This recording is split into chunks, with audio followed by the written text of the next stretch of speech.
ஆண்டவராகிய இயேசு கிறிஸ்துவின் திருப்பெயரிலே இந்த ஊடகத்தின் வழியாக வழிபாட்டிற்கு வருகை தந்திருக்கின்ற உங்கள் அனைவரையும் ஆண்டவராகிய இயேசு கிறிஸ்துவின் பெயரிலே வாழ்த்தி வரவேற்றுக் கொள்கின்றோம். ஜெபம் செய்வோம். அன்பும் இரக்கமும் மன உருக்கமும் நிறைந்த எங்கள் நல்ல கடவுளே, இந்த மன மகிழ்ச்சியான காலை நேரத்திற்காக உமக்கு நாங்கள் நன்றிகளை செலுத்துகின்றோம். கர்த்தாவே, நீ நல்லவர், வல்லவர், வாக்கு மாறாத ஆண்டவராக எங்களுடைய வாழ்க்கையில் இருக்கிறீர். அந்த தயவுக்காய் உமக்கு நாங்கள் கொடான கொடி ஸ்தோத்திரங்கள் ஏறெடுக்கின்றோம். குறிப்பாக எங்கள் ஒவ்வொருடைய வாழ்விலே நீர் இம்மானுவேல் கர்த்தராக தங்கியிருந்து எங்களுடன் செயல்படுகின்ற தெய்வமாக இருக்கிறீர். வாழ்க்கையில் எந்த விதமான சூழ்நிலைகள் வந்தாலும் எங்களை கைவிடாமல் நேசிக்கின்ற தெய்வமாக இருக்கிறீர். அந்த தயவுக்காய் நாங்கள் நன்றிகளை செலுத்துகின்றோம். கர்த்தாவே, நாட்டிலே நடந்து கொண்டிருக்கின்ற சூழ்நிலைகளை நீர் அறிந்த ஆண்டவர், உம்மால் முடியும். கர்த்தாவே, நீர் இரக்கத்தோடும் தயவோடும் கண்ணோக்கி பார்த்து ஒவ்வொரு பிள்ளைகளும் உயிர் வாழ்வதற்கு நீர் கிருபை செய்யும்படியாக ஜெபிக்கின்றோம். உயிர் உள்ள கடவுளை நாங்கள் ஆராதித்து கொண்டிருக்கிறோம்.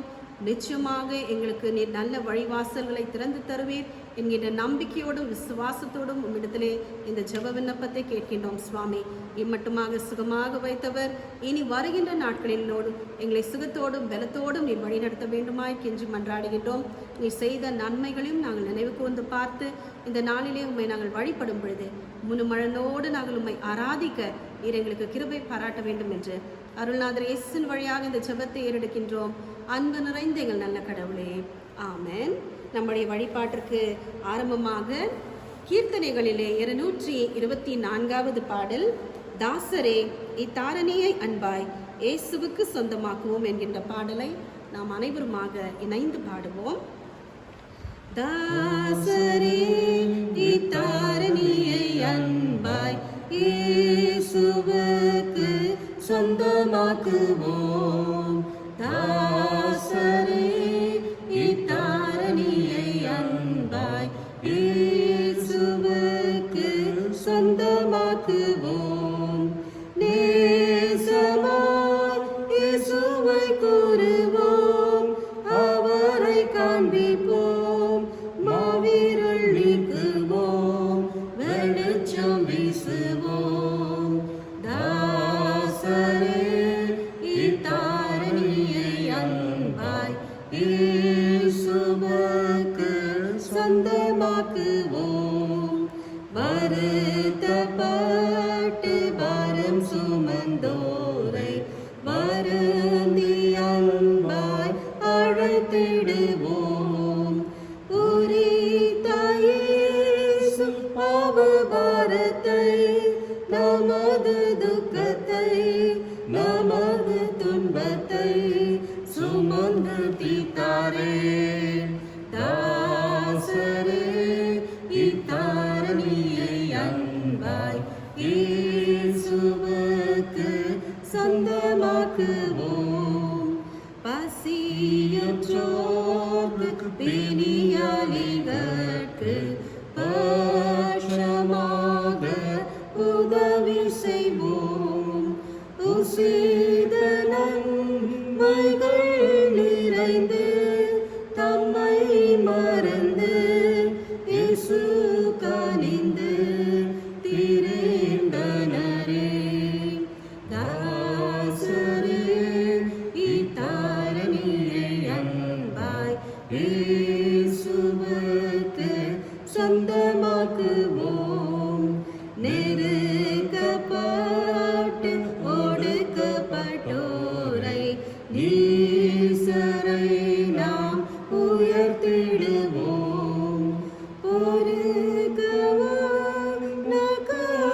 இயேசுவுக்கு சொந்தமாக்குவோம்.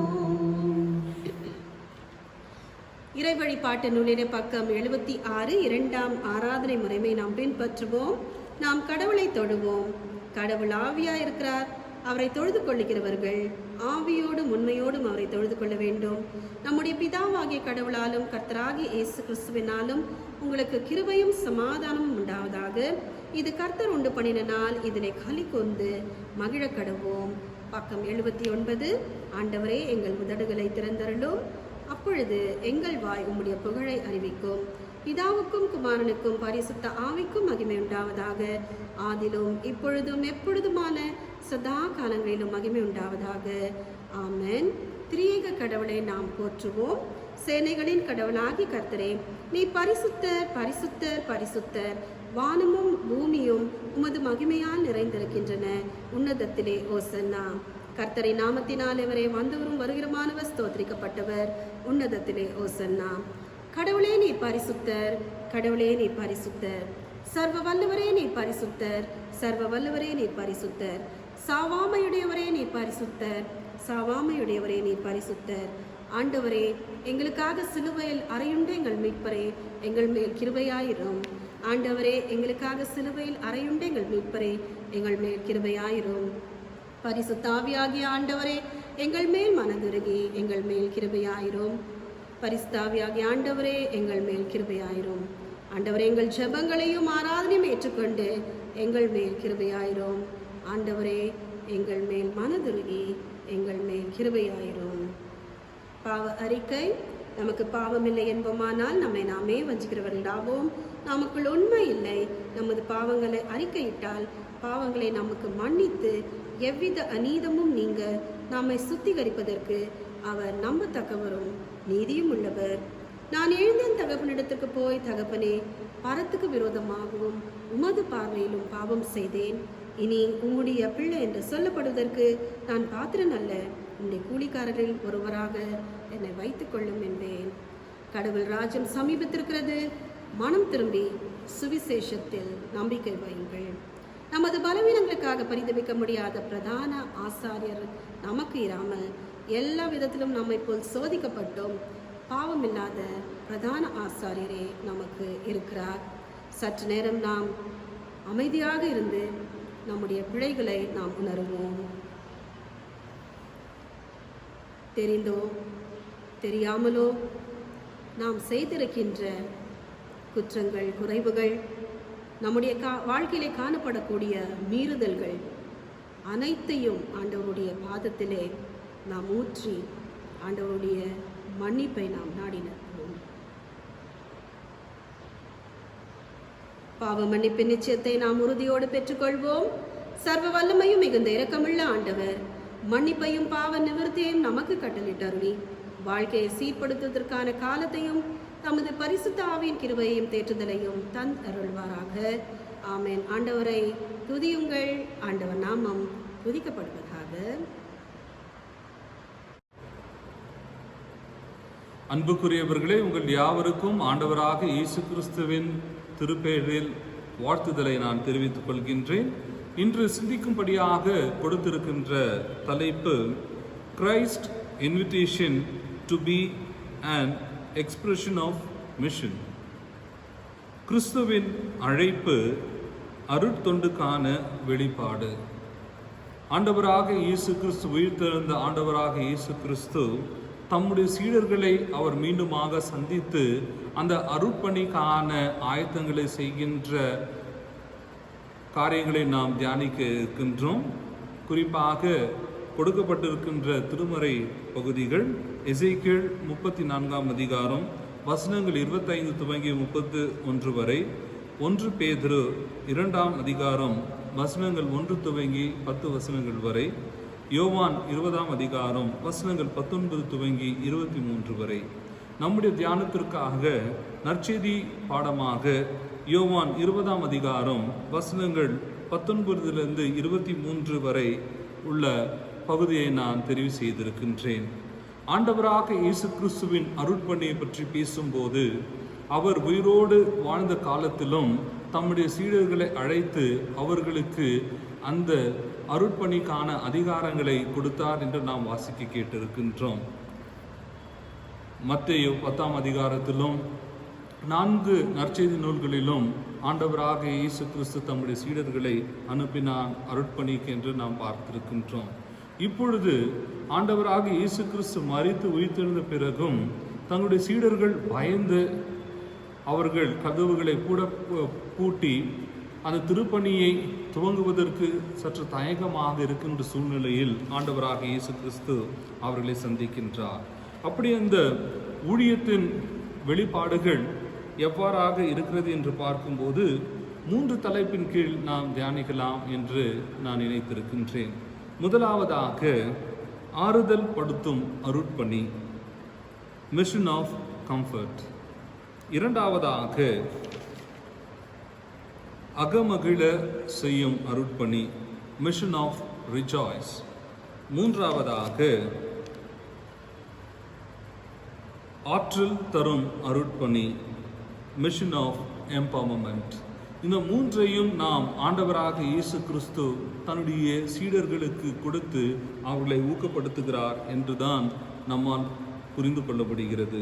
முதலாவதாக நான் சொன்னேன் ஆறுதல் படுத்தும் அருட்பணி, த மிஷன் ஆஃப் கம்ஃபர்ட்.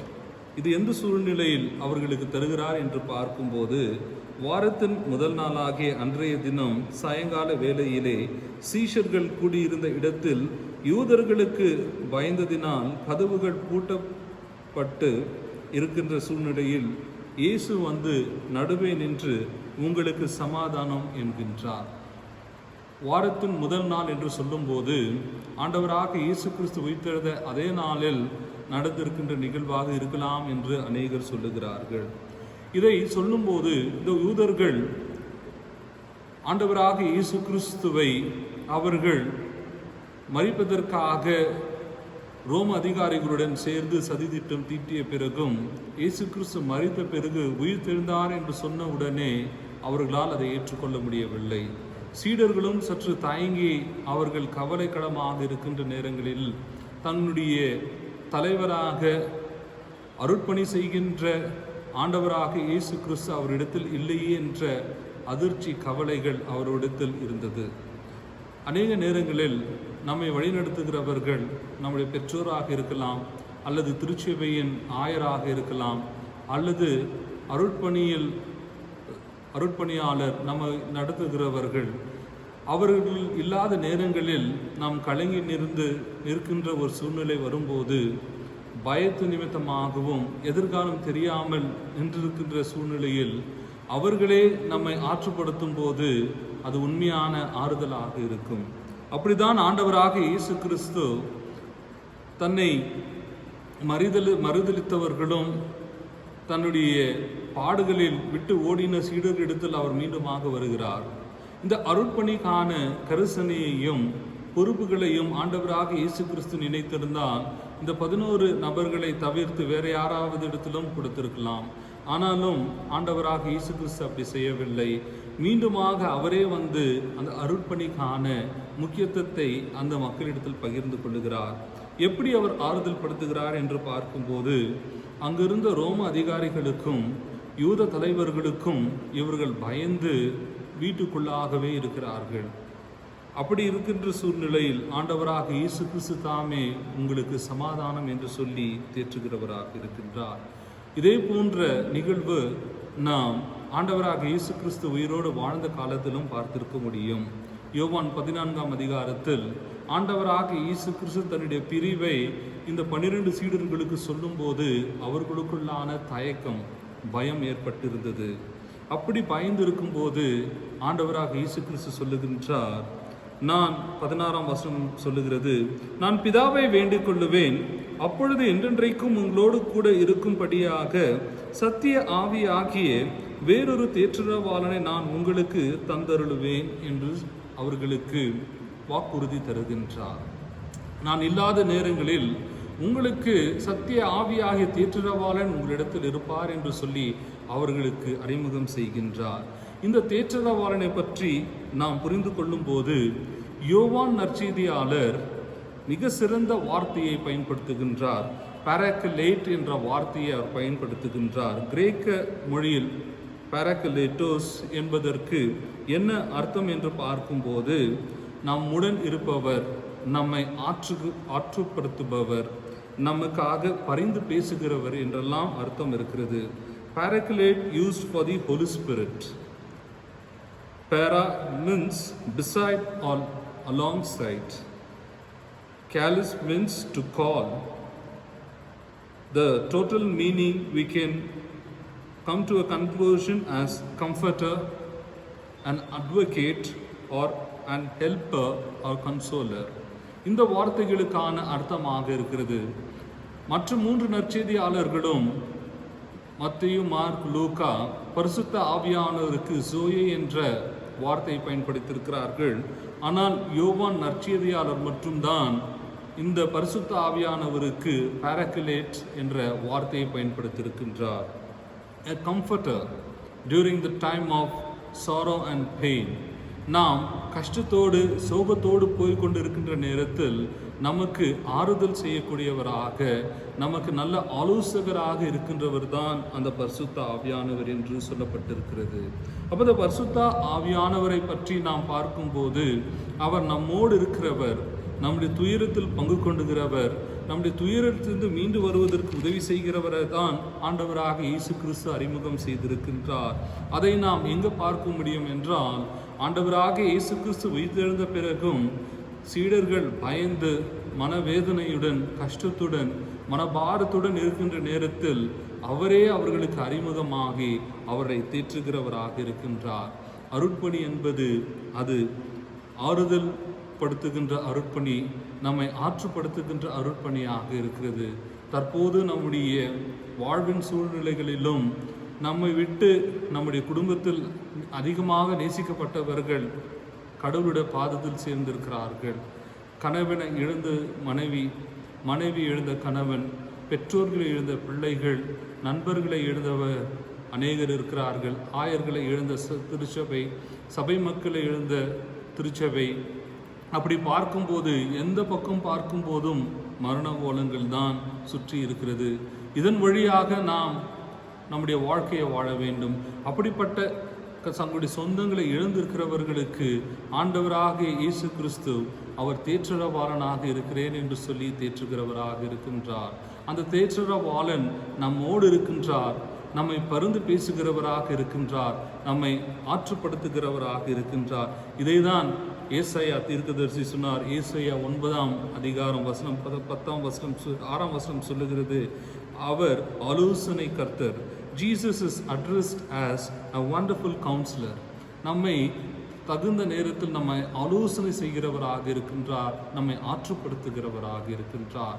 நலிந்த அந்த சீடர்களை ஆண்டவராக இயேசு கிறிஸ்து சந்தித்து அவரை ஆற்றுப்படுத்துகின்றார், அவர்களுக்கு ஆறுதல் வழங்கி கொண்டிருக்கின்றார். அப்படிப்பட்ட ஆண்டவராக இயேசு கிறிஸ்து நம்மோடு இருக்கின்றார், நம்முடைய குடும்பத்தில் இருக்கின்றார், நம்முடைய திருச்சபையில் இருக்கின்றார், நம்முடைய சமுதாயத்தில் இருக்கின்றார். நாம் விடுகின்ற வேதனையிலிருந்து நம்மை ஆறுதல் செய்கிறவராகவும் நம்மை ஆற்றுப்படுத்துகிறவராக வந்திருக்கின்றார். Jesus is a comforter, he is a consoler, he is a wonderful counselor என்று நாம் படிக்க கேட்டிருக்கின்றோம். அவருடைய தன்மைகளை நாம் இந்த அனுபவத்தின் வழியாக நம்மால் புரிந்து கொள்ள முடிகிறது. The second point I would like to say that it is the mission of rejoice. அகமகிழ தரும் அருட்பணியாக இருக்கிறது. முதலாவதாக நம்மை ஆறுதல் படுத்துகின்ற அருட்பணி, அகமகிழ்ச்சிக்குள்ளாக நம்மை வழிநடத்துகின்ற அருட்பணி என்று பார்க்கும்போது, யோவான் 20ஆம் அதிகாரம் வசனம் 20 சொல்லுகிறது, அவர்கள் இப்படி சொல்லி தம்முடைய கைகளை விழாவையும் அவர்களுக்கு காண்பித்தார், சீஷர்கள் கண்டு சந்தோஷப்பட்டார்கள் என்று. ஆனால் ஆங்கிலத்திலே வாசிப்போம் என்றால், after he said that, he showed them his hand and his side. Then the disciple rejoiced when they saw the Lord Jesus Christ. Rejoice என்று சொல்லும்போது, ஆண்டவராக இயேசு கிறிஸ்து மரித்திருக்கிறார் என்று சொல்லி சோகத்தோடு அமர்ந்திருக்கின்ற அந்த சீடர்களுக்கு மகிழ்ச்சியான செய்தி எதுவாக இருக்கும் என்றால், நான் மரித்திருக்கின்றேன், சதா காலம் உங்களோடு இருக்கிறேன் என்று சொல்லி ஆண்டவராக இயேசு கிறிஸ்து அவர்களோடு வந்து தன்னை அடையாளப்படுத்திக் கொள்ளும் போது அவர்களுக்குள்ளான அந்த சந்தோஷத்தை அவர்கள் வெளிப்படுத்தும் போது அது அகமகிழ்வான சந்தோஷமாக இருக்கிறது. அந்த துயரகரமான நேரங்களிலும் கஷ்டகரமான நேரங்களிலும் ஆண்டவராக இயேசு கிறிஸ்து அவரோடு பங்கு கொண்டவராக இருக்கின்றார் என்று நம்மால் விளங்கிக் கொள்ள முடிகிறது. இதை நாம் பார்க்கும்போது இதே சீடர்கள், அப்போஸ்தலர்கள் விசுவாசிகளுக்கு பல வகையான காரியங்களை சொல்லும்போது அவர்களுடைய கஷ்டத்தின் வழியாக இயேசு கிறிஸ்து இருக்கிறார் என்று கவலைப்பட்ட உடனே அவர்களுடைய கவலைகள் எல்லாம் மகிழ்ச்சியாகவும் சந்தோஷமாக மாறி இருக்கிறது என்று சொல்லப்பட்டிருக்கிறது. பிலிப்பியர்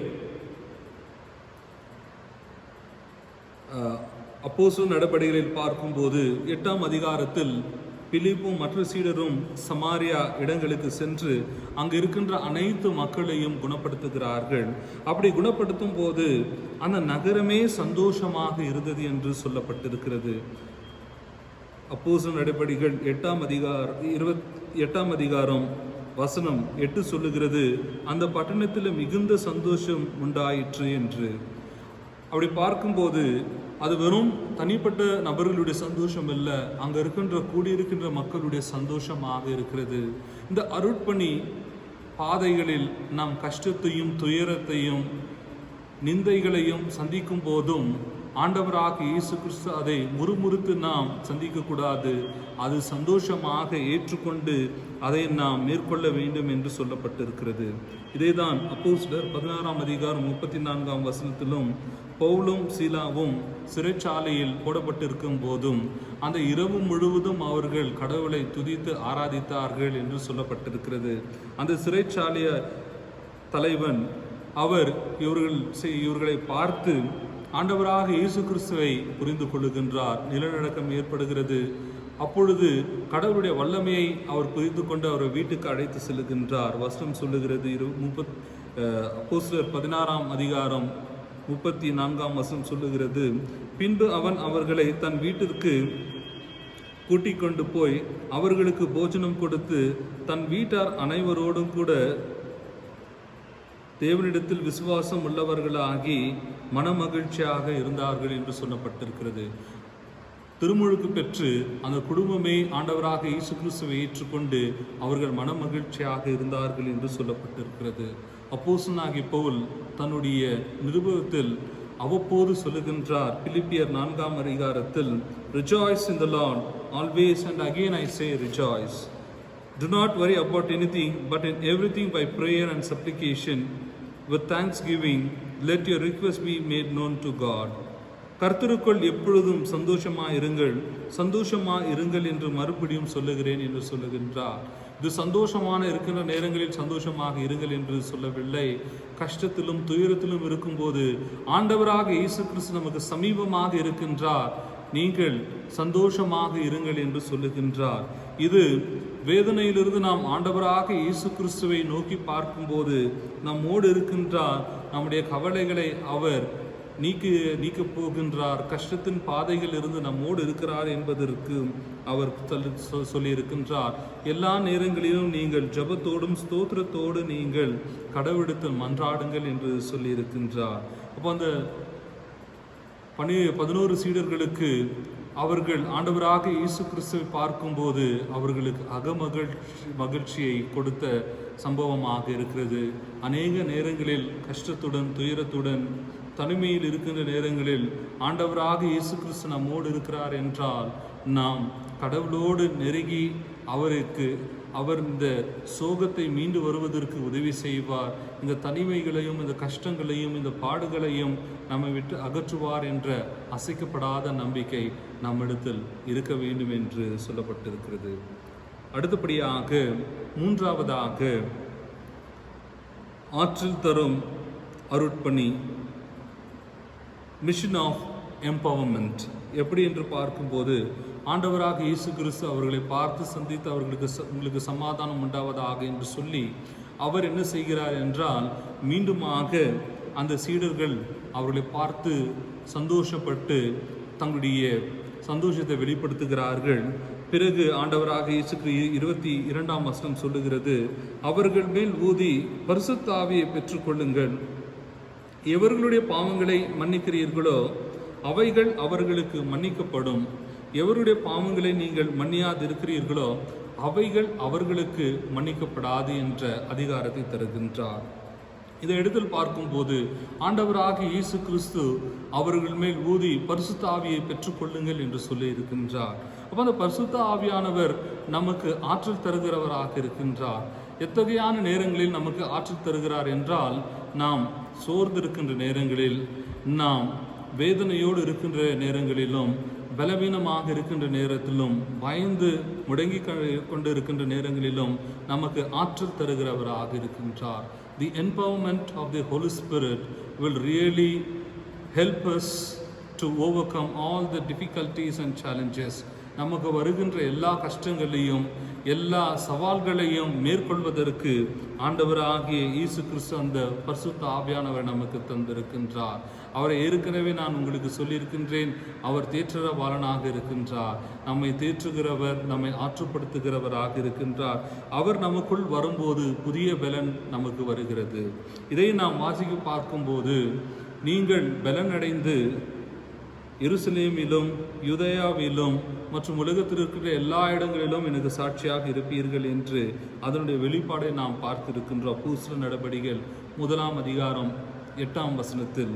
அதே போல் தான் ஆண்டவராக இயேசு கிறிஸ்து தன்னுடைய சீடர்களுக்கு மத்தேயு 10ஆம் அதிகாரம் 10ஆம் வசனத்திலும் அவர்களுக்கு அனைத்து ஆற்றலையும் கொடுத்திருக்கின்றார், அதிகாரங்களையும் கொடுத்திருக்கின்றார். அடுத்தபடியாக மார்க் 6ஆம் அதிகாரத்தில் 7ஆம் வசனத்தில் அந்த அதிகாரத்தையும் நற்செய்தியை பிரசங்கிப்பதற்கான அந்த வாய்ப்புகளை கொடுத்திருக்கின்றார். லூக்கா 9ஆம் அதிகாரத்திலும் இந்த சீடர்களுக்கு வல்லமையாக பேய்களை துரத்துவதிலும், பிணியாளிகளுக்கு ஜெபித்து அவர்களுக்கு குணமாக்குதலிலும் நீங்கள் பங்கு பெறுங்கள் என்று சொல்லியிருக்கின்றார். இத்தகையான ஆற்றல்களை நம்முடைய ஊழியங்களிலே நாம் பார்த்திருக்கக்கூடும். வல்லமையாக கடவுள் இந்த அப்போஸ்தலர்களை பயன்படுத்தினார். அப்போஸ்தலர் நடபடிகளை நீங்கள் வாசித்து பார்த்தால் தெரியும். எல்லா இடங்களிலும் கடவுள் அற்புதமாக அவர்களை வழிநடத்தினார் என்று சொல்லப்பட்டிருக்கிறது. அன்புக்குரியவர்களே, இப்பொழுது நம்முடைய சமுதாயத்திற்கு மிக முக்கியமாக இருக்கிறது குணமாக்கும் அருட்பணி தான். அந்த குணமாக்கும் அருட்பணியை நாம் பார்க்கும்போது நம்முடைய கிறிஸ்டியன் மிஷனரிகள் துவக்கத்தில் நமக்கு கற்றுத்தந்திருக்கிறதை நாம் ஒரு இடத்தில் நாம் அதை மறைத்திருக்கின்றோம். ஆனால் தற்போது பார்க்கும்போது முதலாவதாக அருட்தொண்டுகள் செய்கிறவர்கள் யார் என்று பார்த்தால் கிறிஸ்தவர்களாகத்தான் இருக்கிறார்கள் என்று பண்டைய காலத்திலிருந்து சொல்லி வந்து கொண்டிருக்கிறதை நாம் கேட்டிருக்கின்றோம். மிஷன் ஹாஸ்பிட்டல் மற்றும் மிஷன் காம்பவுண்டுக்குள்ளாகவே அந்த குணமாக்கும் பணிகள். இப்பொழுது பிற சமயத்தினரும் நமக்கு முன்னோடிகளாக இருக்கிறார்கள். இந்த கொரோனா தொற்று நேரங்களில் பார்க்கும்போது சீக்கிய சமுதாயம் அவர்கள் அநேகருக்கு ஆக்சிஜன்களை வழங்கி மற்றும் அங்கே இருக்கின்ற ஆஸ்பத்திரி மனையாக ஒவ்வொரு இடங்களையும் அவர்கள் அமைத்து கொண்டிருக்கிறார்கள் என்று சொல்லப்பட்டிருக்கிறது. இஸ்லாமியர் சமுதாயத்தினர் மறைத்திருக்கிறவர்களை, குடும்பத்தின் பிள்ளைகளே அந்த சடலங்களை ஏற்றுக்கொள்ளாத நேரங்களில் இவர்களே கல்லறைக்கு சென்று அதை எரித்து புதைத்து மற்றும் இத்தகையான சேவைகளை செய்து கொண்டிருக்கிறார்கள். அங்கே இருக்கின்ற தொழுகை கூடங்கள் மருத்துவமனைகளாக மாற்றப்பட்டு கொண்டிருக்கிறது. இஸ்லாமியர்கள் அநேக இடங்களிலும் இந்த அருட்தொண்டை செய்து கொண்டிருக்கிறார்கள். ஜெயின் சமுதாயத்தினரும் இந்துக்களும் மற்ற முடிந்த வரைக்கு எல்லா மக்களுக்கும் பொது சேவைகள் செய்து கொண்டு குழுவாகவும் தனிநபராகவும் செயல்பட்டு கொண்டிருக்கிறார்கள். அநேக பேசஞ்சர்ஸ் ஆட்டோகள் மொபைல் கிளினிக்காகவும் டாக்ஸிகள் ஆம்புலன்ஸாக மாற்றப்பட்டிருக்கிறது. தேவாலயங்கள், தொழுகை கூடங்கள், கோவில்கள், இஸ்லாமியர்கள் வழிபடுகின்ற மஸ்ஜித்கள் இது குணமாக்குகின்ற இடமாக மாற்றப்பட்டிருக்கிறது. அன்புக்குரியவர்களே, இந்த அருட்பணி என்று சொல்லும்போது எல்லோரும் சேர்ந்து இந்த நாட்டின் சூழ்நிலை புரிந்து கொண்டு செயல்படும் போது நிச்சயமாக கடவுள் நமக்கு துணையாக இருக்கிறார் என்று நம்மை எப்பொழுதும் ஆற்றுப்படுத்துகின்ற அருட்பணியாக இருக்கிறது. 3 குறிப்புகளை நாம் தியானிக்க கேட்டோம். முதலாவதாக ஆறுதல் படுத்தும் அருட்பணி, மிஷன் ஆஃப் கம்ஃபர்ட். இரண்டாவதாக அகமகிழ செய்யும் அருட்பணி, மிஷன் ஆஃப் ரிஜாய்ஸ். மூன்றாவதாக ஆற்றல் தரும் அருட்பணி, மிஷன் ஆஃப் எம்பவர்மெண்ட். இவைகளை நாம் ஆண்டவராக இயேசு கிறிஸ்து நமக்கு வழங்கி இருக்கின்றார்.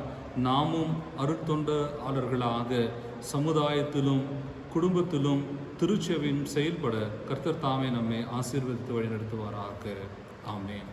அன்புக்குரியவர்களே, இந்த நாள் அன்னையர் நாளாக ஆசரிக்கப்படுகிறது. அகில உலக அன்னையர் அனைவருக்கும் கோலார் தங்கவயல் வட்டார பேரவையின் சார்பாக வாழ்த்துதலை தெரிவித்துக் கொள்கின்றோம். Today is designated as the Mother's Day, so we would like to wish all the mother a safe and good wishes to each one of you. ஜெபிப்போம். அன்பு நிறைந்த நல்ல கர்த்தாவே, இந்த நாளிலும் நாங்கள் ஒவ்வொருவரும் உம்முடைய பாதத்தில் வந்திருக்கின்றோம். குறிப்பாக 2 குறிப்புகளுக்காக நாம் ஜெபிக்க அழைக்கப்பட்டிருக்கின்றோம். முதலாவதாக, உலகமெங்கும் இந்த கொரோனா தொற்று அதிகரித்து கொண்டு ஊரடங்கு சட்டங்கள் அமலாக்கப்பட்டு ஆண்டவரே ஒவ்வொரு மாநிலங்களும் ஆண்டவரே மக்கள் இயல்பு வாழ்க்கையை நிறுத்த வேண்டும் என்று சொல்லி வீடுகளிலே இருக்க வேண்டும் என்று அரசாங்கம் கட்டளை கொடுத்திருக்கிறது. இந்த சூழ்நிலையில் நாங்கள் எங்களையே பத்திரமாக பார்த்து கொண்டு பிறரையும் நாங்கள் எந்த ஒரு தொற்று இல்லாதபடி பார்த்து கொள்வதற்கான மிகப்பெரிய பொறுப்பு கொடுத்திருக்கின்றீர். ஆண்டவரே, நாங்கள் ஒவ்வொருவரும் உம்முடைய பாதம் அண்டை வந்திருக்கின்றோம். ஆண்டவரே, நீர் சொல்லுகின்ற ஆலோசனைகளை கேட்டு செயல்பட எங்களை நாங்கள் அர்ப்பணித்திருக்கின்றோம். நீர் எப்படி உம்முடைய சீடர்கள் பயந்து நடுங்கி ஆண்டவரே அந்த ஊழியங்கள் நிறுத்தப்பட்டிருக்கின்ற சூழ்நிலையில் அவர்களை சந்தித்து அவர்களுக்கு ஆண்டவரே நீர் ஆலோசனை வழங்கியது போலவே எங்களுடைய வாழ்க்கையிலும் எங்களுடைய திருச்சபைகளிலும் எங்களுடைய பேராயத்திலும் ஆண்டவரே நாங்கள் செய்கின்ற ஒவ்வொரு காரியங்களையும் நீர் பார்த்து எங்களை ஆற்றுப்படுத்துகிறவராகவும் ஆறுதல் படுத்துகின்ற அருட்பணியை மீண்டுமாக எங்களுக்கு புதுப்பித்து தருகிறீர். ஆண்டவரே, அகமகிழ்கின்ற அருட்பணியாக நீர் எங்களை ஊக்கப்படுத்துகிறீர் மற்றும் ஆற்றல் தருகின்ற அருட்பணியாக நீர் எங்களை மாறி ஒவ்வொரு மக்களுக்கும் சமுதாயத்தில் இருக்கிறவர்களுக்கும் நீர் சேவை செய்ய அழைக்கப்பட்டிருக்கின்றீர். ஆண்டவரே, வீடுகளிலே சுகவீனமாக இருக்கிறவர்களுக்காகவும் மருத்துவமனையில் சுகவீனமாக இருக்கிறவர்களை நீர் தொட்டு சுகப்படுத்தும் ஆண்டவராக இயேசு கிறிஸ்துவின் வல்லமையை ஒவ்வொருவரும் புரிந்து கொண்டு சாட்சிகளாக வாழும் அவர்களை அர்ப்பணித்திருக்கின்றோம். ஆண்டவரே, அதே போல் கர்த்தாவே, பெருசமய மக்கள் அனைவரும் ஆண்டவரே இந்த அருட்தொண்டில் இணைந்திருக்கிறார்கள். அவர்களுடைய சேவைகளையும் நாங்கள் புரிந்து கொண்டு அவர்களோடு இணைந்து செயல்பட எங்களை நாங்கள் அர்ப்பணித்திருக்கின்றோம். குறிப்பாக அகில உலக அன்னையர் தினத்தை இன்று அனுசரிக்கப்படுகிறது. ஆண்டவரே, உலகத்தில் இருக்கிற எல்லா தாய்மார்களுக்காக நாங்கள் ஜெபிக்கின்றோம். அவருடைய தியாகத்திற்காகவும் அவருடைய அன்புக்காக உமக்கு நன்றிகளை ஏறெடுக்கின்றோம். தொடர்ந்து ஆண்டவரே எங்களையும் எங்களுடைய குடும்பத்தையும் எங்களுடைய திருச்சபையையும் எங்களுடைய பேராயத்தையும் ஆண்டவரே எங்களுடைய மாநிலத்தையும் குறிப்பாக எங்களுடைய நகரத்தையும் இந்தியா முழுவதும் ஆண்டவரை நீர் ஆட்கொண்டு மக்களை நீர் பாதுகாத்து வழிநடத்துமாறு கேட்டுக்கொள்கின்றோம். குறிப்பாக இந்த வாரத்திலிருந்து தொற்று அதிகரிக்கப்படுகிறது என்று நாங்கள் செய்தியை கேட்டிருக்கின்றோம். அப்படி அந்த தொற்று நிறுத்திவிடுவதற்கு நீர் தாமே உதவி செய்யும். உமக்கே துதிகன மகிமை உண்டாகட்டும். ஆண்டவராக இயேசு கிறிஸ்துவின் திருப்பேரில் என்று மன்றாடுகிறோம். அன்பு நிறைந்த நல்ல கடவுளே, ஆமென். என் ஆத்துமாவே கர்த்தரை ஸ்தோத்திரி, என் முழு உள்ளமே அவருடைய பரிசுத்த நாமத்தை ஸ்தோத்திரி. என் ஆத்துமாவே கர்த்தரை ஸ்தோத்திரி, கர்த்தர் செய்த சகல உபகாரமும் மறவாதே. ஆமென். கடவுளுடைய ஆசீர்வாதத்தை விசுவாசத்தோடு பெற்றுக்கொள்வோம். நம்முடைய தாய் தந்தையாம் கடவுளின் அன்பும் ஆண்டவராக இயேசு கிறிஸ்துவின் அருளும் உந்துதல் தருகிற தூய ஆவியரின் கூட்டுரும் வழிநடத்தலும் நாம் அனைவருடன் சதா காலங்கள் தங்கி நிலைத்திருப்பதாக. ஆமென். கர்த்தர் உங்களை ஆசீர்வதித்து உங்களை அன்புடன் காக்க கடவர்.